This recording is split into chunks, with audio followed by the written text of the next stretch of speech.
Okay. Hi, my name is Vanessa. I am reading Are You There, God? It's Me, Margaret by Judy Blume in honor of this year's 30th anniversary of Banned Books Week. 3 things happened the first week in November. Laura Danker wore a sweater to school for the first time. Mr. Benedict's eyes almost popped out of his head. Actually, I didn't notice Mr. Benedict's eyes, but Nancy told me. Freddie the lobster noticed too. He asked me, "How come you don't look like that in a sweater, Margaret?" Then he laughed hard and slapped his leg. Very funny, I thought. I wore sweaters every day since I had so many of them, all made expressly for me by Grandma. Even if I stuffed my bra with socks, I still wouldn't look like Laura Danker. I wondered if it were true that she went behind the A&P with Evan and Moose. Why would she do a stupid thing like that? What reminded me of Moose was that he cut our grass and cleaned up our leaves and said he'd be back in the spring. So unless I bumped into him at Nancy's house, I wouldn't see him all winter.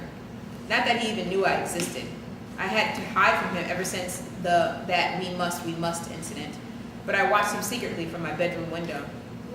The second thing that happened was that I went to church with Jamie Loomis. Jamie and I had gotten pretty friendly.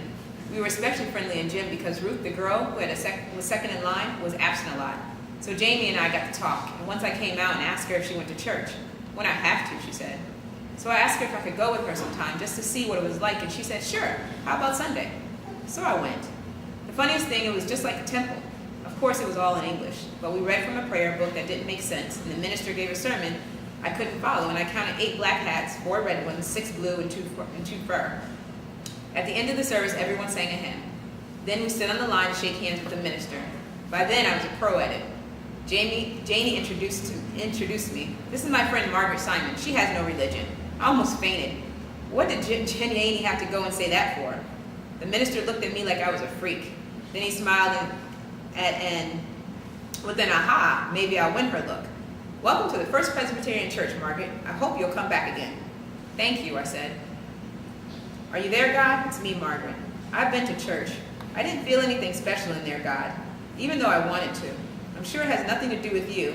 Next time I'll try harder." During this time, I talked to Nancy every night.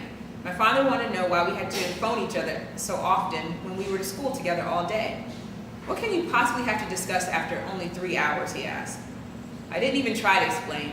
Lots of times we did our math homework over the phone. When we were done, Nancy called Gretchen to check answers, and I called Janie. The third thing that happened that week was the principal of our school announced over the loudspeaker that the PTA was giving a Thanksgiving square dance for the 3 6th grade classes. Mr. Benedict asked us if we knew how to square dance. Most of us did. Nancy told the 4 PTSs the square dance was going to be really super, and she knew all about it because her mother was on the committee. She said she would write down who we wanted to dance with, and she'd see what she could do about it. It turned out that we all wanted Philip Leroy, so Nancy said, "Forget it, I'm no magician." For the next 2 weeks, our gym period was devoted to square dancing lessons.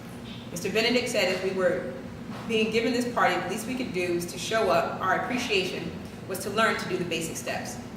We practiced with records, and Mr. Benedict jumped around a lot, clasping hands. When he had to demonstrate a step, he used Laura Danker as his partner. He said it was because she was tall enough to reach his shoulder properly, but Nancy gave me a knowing look. Anyway, none of the boys in our class wanted to be Laura's partner because they were all a lot smaller than her. Even Philip Leroy only came up to her chin, and he was the tallest.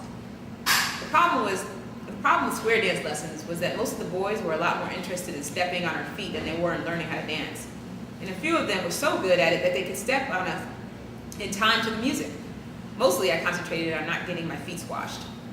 On the morning of the square dance, I dressed in my new skirt and blouse. "Are you there, God? It's me, Margaret. I can't wait until 2 o'clock. That's when our dance starts. Do you think I'll get Philip Leroy for a partner?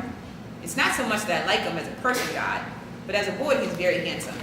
And I'd love to dance with him, just once or twice. Thank you, God."